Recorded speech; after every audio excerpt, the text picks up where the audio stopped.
With Clary out this week, how's Brennan and some of the other shorts? Shane's done a really good job. You know, Shane's our backup center, and I told him it was a big week for him to, you know, for me to gain confidence in him and what he's been doing. He's done a really good job this week.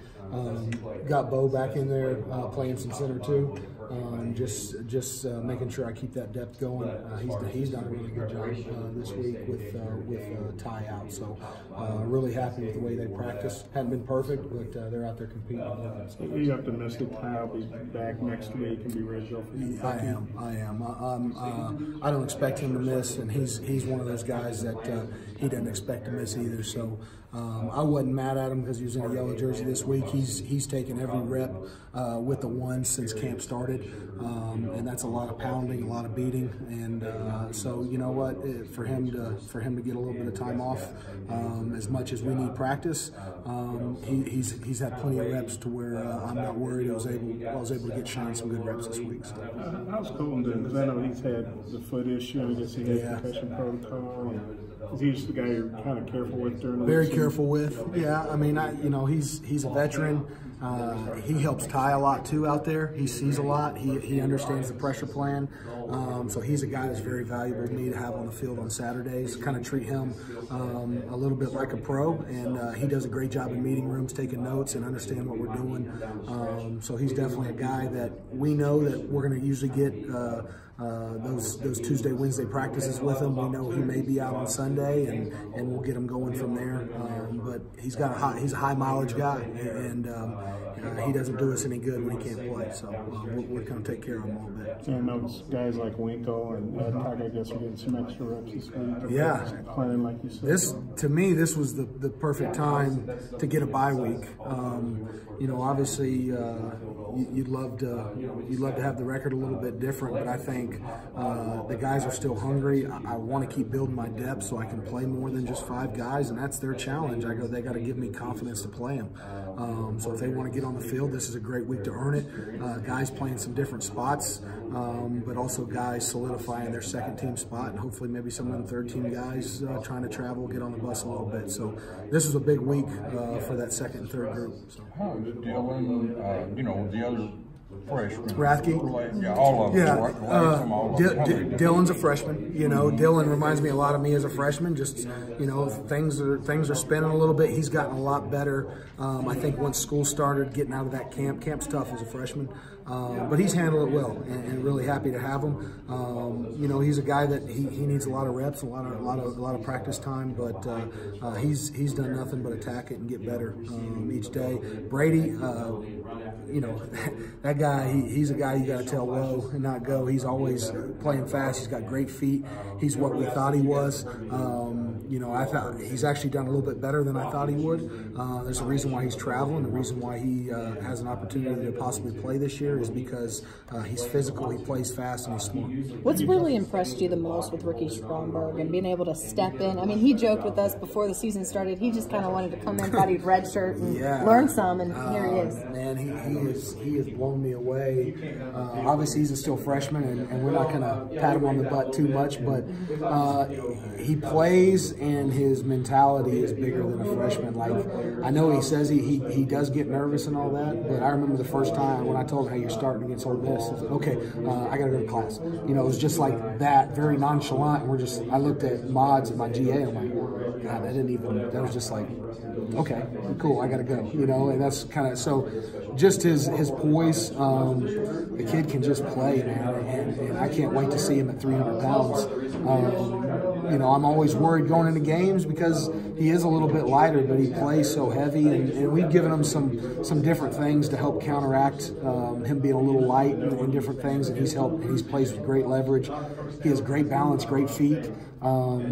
It's kind of, it blows me away about how good he is as a freshman and what kind of ceiling he has over the next 3 years. You told us a couple weeks after that he was more nervous than he let on. What's that? You told us a couple weeks after that he was more nervous than he let on. I know. Listen, if I was nervous for him, I know he was nervous, but I knew he was. But he just, still, though, you don't see too many freshmen on the road in the SEC to be able to come back to the sideline and look you in the eye and have you can just see, you can read eyes pretty well. And it was just like, I'm good. He'd give good information. He was honest when he'd mess up. I screwed that up. Some guys will try to, he plays beyond his years. But I'm quick to, he's still a freshman. He's still got to get his reps. I don't want to crown him too soon, but he's done a fantastic job for us, and hopefully he just keeps getting better. Well, everybody played a lot better in San Jose, but your group in particular, what did you guys really do well? Yeah, we did a really good job. Obviously we kept the quarterback upright more. That was very disappointing the way we got the quarterback hit against San Jose. We take a lot of pride in that. Our sack total is really low this year, but we got to keep those hits off of it. We've only given up 5 as a unit this year, 7 total. But when that guy's getting hit, that's issues, and that's something we take personal. So we really went into last week of really working a lot of twists, a lot of movement, working back to fundamentals and sets and hands, and I think it really paid off, and they took a lot of pride in that. I think we only allowed 3 hits on the quarterback last week, and to be honest with you, I took 2 of those hits as a coach, and it was a look that they hadn't shown and I hadn't seen them. The guy came through, and I was like, guys, that's on me, not on you. And so total, we probably got the quarterback hit maybe once or twice last week. That was just on us as a unit. So the pride in that room to keep him clean. They know that when our quarterbacks have time, they can do a pretty good job. So they were pretty upset. It wasn't something I had to come in after San Jose and just light the room up. They were pissed at themselves, and so we hunkered down in that room and said, man, as the offense goes, we go. And if O-line's playing well, the offense is going to do well, the team's going to do well, and they take a lot of pride in that. So. Bo Lemmer and Drew Vest, can you talk just a little bit? Yeah, Bo's done a fantastic job too. He had a little bit of, got banged up in camp and just wasn't full speed the last few weeks of camp, so that's why it was kind of he's finally starting to get healthy, like really where he's going. Really impressed with him this week. He's a kid that takes a lot of pride in what he does. He's very, plays bigger than his sizing, though he actually weighs more than Ricky does, by about 15 pounds. But he's done a great job. He's as advertised as well, exactly what we thought. Drew's a guy that we talk all the time, big body, movement, he's got to get flexibility, and that's his big thing. He does a great job. He's a fantastic teammate. He does everything you ask. His biggest thing is movement. Like, we got to make sure we get flexibility, get back in there, and he understands that. He's done a really good job. He just got cleared 2 weeks ago, so he's going to be scout team there. He's really just kind of learning what college football is all about. We joke with him, hey, you just got in there, got a pass rush, got it in, and so he's still learning. He'll get a lot in spring. He's got to get back healthy within playing shape. I think he took a lot of time off, and he's got to get back in shape before we put him out there and do anything. You guys have moved the ball pretty well.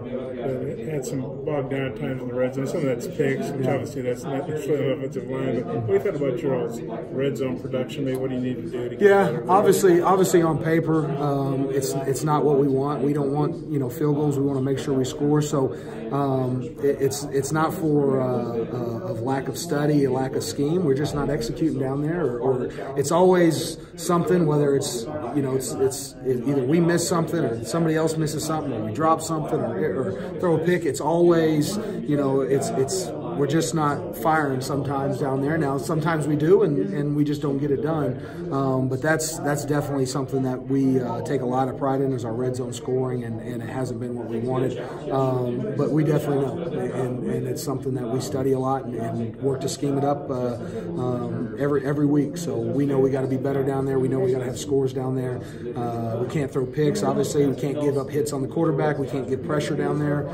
We just got to be better as coaches. coaches, better as players. When we get in the red zone, we gotta smell it, and we gotta make sure we get in the end zone. You feel that, especially with maybe some extra practice time, you guys can improve there? Absolutely. I mean, it's one of those things where we sit there and look, man. These plays, we've schemed it up in the red zone before, and they work. We've been 90% in the red zone before in the past at Clemson and different things. So we know these plays work. We just got to execute, and we got to make sure I'm coaching them right, and we all just got to get it done. So. Myron didn't get any playing time at A&M. Yeah. What was up with that? That was more just coming off the San Jose State week. He was disappointed how he played. I was disappointed how he played. It was one of those games to where the plan was to spell Colton. Colton's kind of a hardhead, a little bit, where I'm like, hey, man, let me get you. And I ain't coming out. So when a senior said he doesn't want to come out, I'm not going to take him out. And, again, a guy that knows the offense, knows what we're trying to do, I'm not going to take him out of the game. I thought it was too close. Not that I don't have confidence in Myron. Myron's going to play a lot this coming week or next week. But it was more just kind of the row and how we were feeling. It just was like I'm rolling with the guys I got, But he was definitely my sixth guy if anybody was going to come in. So. Wasn't anything Myron did? No, nothing he did. I still, again, I have a lot of confidence in him. It was just that type of game. And say nothing he did, I wasn't happy with his performance against San Jose State. Neither was he. But it wasn't anything where I'm like, oh, God, this guy can't play against A&M. The plan was to play him. We just got going, and I wanted to stick with what I had. So that's kind of was how we did it. So, yeah, Thank you, Coach.